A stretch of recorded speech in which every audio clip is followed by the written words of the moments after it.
ॐ दधिशङ्गतुषाराभं क्षीरोधात्मवसम्भवम्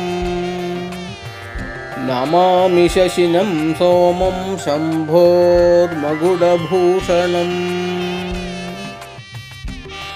ॐ दधिशङ्गतुषाराभं क्षीरोधात्मवसम्भवम्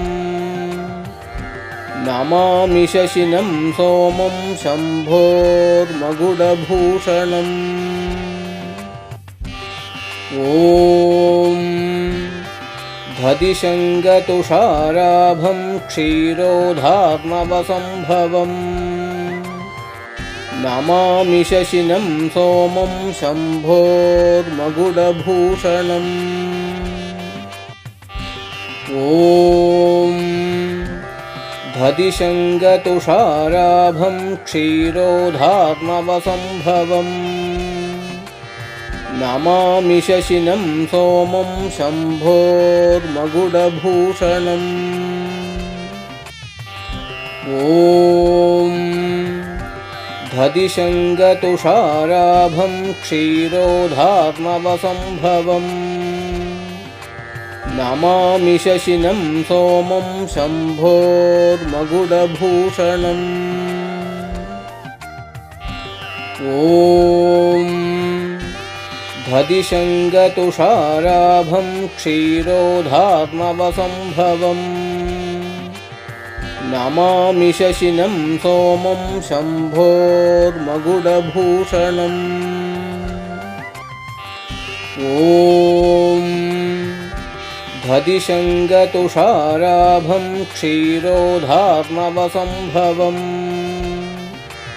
नमामि शशिनं सोमं शम्भोर्मकुटभूषणम्।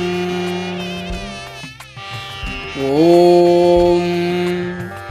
दधिशङ्गतुषाराभं क्षीरोधात्मवसम्भवम् नमामि शशिनं सोमं शम्भोर्मकुटभूषणम्। ॐ दधिशङ्गतुषाराभं क्षीरोधात्मवसम्भवम् नमामि शशिनं सोमं शम्भोर्मकुटभूषणम्।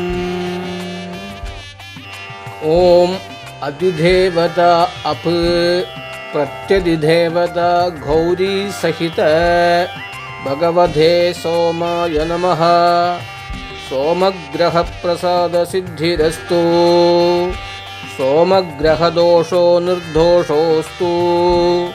सोमग्रहप्रियदाम् आयुर्वर्धदाम् दीर्घमायुः। इति व्यासमुखोद्गीतं यः पठेत् सुसमाहितः दिवा वा यदि वा रात्रौ विघ्नशान्तिर्भविष्यति। नरनारीनृपाणां च भवेद्धुःस्वप्ननाशनम्। ऐश्वर्यमतुलं तेषामारोग्यं पुष्टिवर्धनम्।